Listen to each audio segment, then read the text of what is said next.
Hello viewers, welcome to Tamil திரை. Bigg pass நிகழ்ச்சி தொடங்கிட்டாலே ரசிகர்களுக்கு கொண்டாட்டம் தான். வீடு, அலுவலகம், விளையாட்டு, மைதானம், பயண நேரம் அப்படின்னு சொல்லிட்டு அனைத்து இடங்கள்லையுமே பிக் பாஸ் பற்றிய பேச்சுக்கள் தான் இருக்கும். முதல் சீசன்ல இருந்து பிக் பாஸை பார்த்து வரும் ரசிகர்களின் மனநிலைக்கு ஏற்றவாறே போட்டியாளர்களும் சில இடங்கள்ல ஸ்கோர் செஞ்சிருவாங்க. அதே நேரத்தில் போட்டியாளர்களாக உள்ளே செல்லும் பிரபலங்களும் தாங்கள் 100 நாட்கள் உள்ளே இருக்க என்ன செய்ய வேண்டுமோ அதனை வீட்டிற்குள்ள சென்ற நொடியிலிருந்தே தொடங்கிடுவாங்க. இதுல பாத்தீங்கன்னா அப்படியான ஒரு சம்பவம் தான் 2வது நாள்லயே இந்த சீசன் 8ல நடந்துகிட்டு இருக்கு. இந்த வாரத்திற்கான கேப்டன் டாஸ்க்ல வெற்றி பெற்ற தர்ஷிகா தன்னை ஒரு சிறப்பான கேப்டனாக மக்கள் முன் வெளிக்காட்ட வேண்டும் அப்படின்னு சொல்லிட்டு முயற்சி செய்து கொண்டு உள்ளார் அப்படிங்கிற மாதிரியான பேச்சுக்கள் லைட்டா ரசிகர்கள் மத்தியில எழ தொடங்கி இருக்கு. அண்ட் இப்படியான ஒரு நிலையில தான் கேப்டன் தர்ஷிகா முன்னாடி ஒரு பிரச்சனை முன்வைக்கப்படுது. அந்த பிரச்சனை குறித்து வீட்டில் இருக்கக்கூடிய அனைத்து போட்டியாளர்களும் சேர்ந்துக்கிட்டு பேசிக்க ஆரம்பிக்கிறாங்க.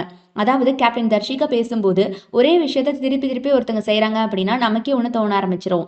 ஒருத்தங்க எவ்வளவு வேண்டுமானாலும் ரொம்பவே நல்ல குணம் படித்தவராக இருக்கலாம். ஒரு கிளாஸை நான் முதல் நாள் கழுவுவேன், 2வது நாள் கழுவுவேன், ஆனால் என்னால் 3வது நாள் அதனை செய்ய முடியாது. அனைவருக்கும் ஒரு ஒழுக்கம் முக்கியம். யார் தவறு செஞ்சாலும் அவங்கள உடனே கூப்பிட்டு கேளுங்க.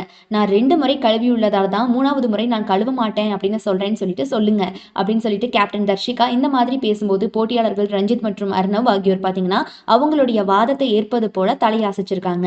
அதே மாதிரி அந்த விவாதத்தின் போது போட்டியாளர் ஜாக்லின் பேசும்போது இங்க இருக்கும் ஒரு சிலர் என்ன செய்யறாங்க அப்படின்னா, ஒருவேளை அவங்களுடைய இயற்கையான குணமே அந்த மாதிரி இருக்கலாம், நான் அப்படி சொல்லக்கூடாது, ஆனா நிறைய வேலை பார்க்கறாங்க, ரொம்பவே அன்பானவரா அவங்களை காட்டிக்கிறாங்க. மிகவும் அன்பானவராக தன்னை காட்டிக்கொள்ள அனைத்தையும் பொறுத்து கொண்டு அனைத்து வேலைகளையும் செய்யறாங்க. ஆனா அது ஒரு மாதிரி இருக்கு அப்படின்னு சொல்லியிருக்காங்க. அந்த நேரத்தில் பார்த்தீங்கன்னா போட்டியாளர் தீபக் என்ன சொல்லியிருந்தார் அப்படின்னா, எல்லோரும் ஒவ்வொருவரையும் கண்ணும் கருத்துமாக கவனிக்க ஆரம்பிங்க. நீங்கள் பார்த்துக்கிட்டே இருக்கும் பட்சத்தில் உங்கள் கண்ணுக்கு ஒருத்தர் தப்பு செய்கிறாங்க அப்படின்னு தெரிஞ்சிருச்சுன்னா அவங்கள கூப்பிட்டு நீங்கள் இது மாதிரி தவறு செய்கிறீங்கன்னு சொல்லிட்டு எச்சரியுங்க. எச்சரித்த பின்னாடியும் இது மாதிரி தவறு அவங்க மறுபடியும் செய்கிறாங்க அப்படின்னா அவங்கள தொடர்ந்து நீங்கள் கேள்வி கேளுங்க அப்படின்னு சொல்லியிருக்காரு. இப்போ பார்த்தீங்கன்னா இந்த விவாதம் தொடர்பான வீடியோ இணையத்தில் வேகமாக பரவிட்டு வருது. இதனை பார்த்த ரசிகர்கள் தீபக் இந்த சீசனில் டாப் 5 போட்டியாளர்களில் ஒருத்தராக கண்டிப்பாக இருப்பார் அப்படின்னு சொல்லிட்டு எங்களுக்கு தோணுது அப்படின்னு கமெண்ட்களை குவிச்சிட்டு வராங்க. நான் கூட ரியோ மாதிரி ஆகிடுவாரோ அப்படின்னு நினச்சிட்டு இருந்தேன். ஆனால் உண்மையிலேயே தீபக் நல்லாவே விளையாட்டை புரிஞ்சுக்கிட்டு விளையாடுறாருன்னு சொல்லிட்டு இன்னும் நிறைய கமெண்ட்ஸ் வந்துகிட்டு இருக்கு ரசிகர்கள் கிட்ட இருந்து. இன்னும் ஒரு ரசிகர் குறிப்பிடத்தக்க ஒரு கமெண்ட் பண்ணியிருந்தாரு தீபக் பத்தி. என்ன அப்படின்னு பாத்தீங்கன்னா, லேடிஸ் அடிச்சுக்கிட்டு கிடக்கும்போது தீபக் நல்லாவே ஸ்கோர் பண்றாருப்பா அப்படின்னு கமெண்ட் போட்டிருக்காங்க.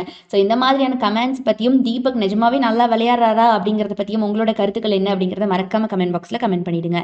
இந்த வீடியோ பிடிச்சிருந்தா லைக் பண்ணிக்கோங்க. மறக்காம நம்ம தமிழ் திரை யூடியூப் சேனலை சப்ஸ்கிரைப் பண்ணி சப்போர்ட் பண்ணுங்க.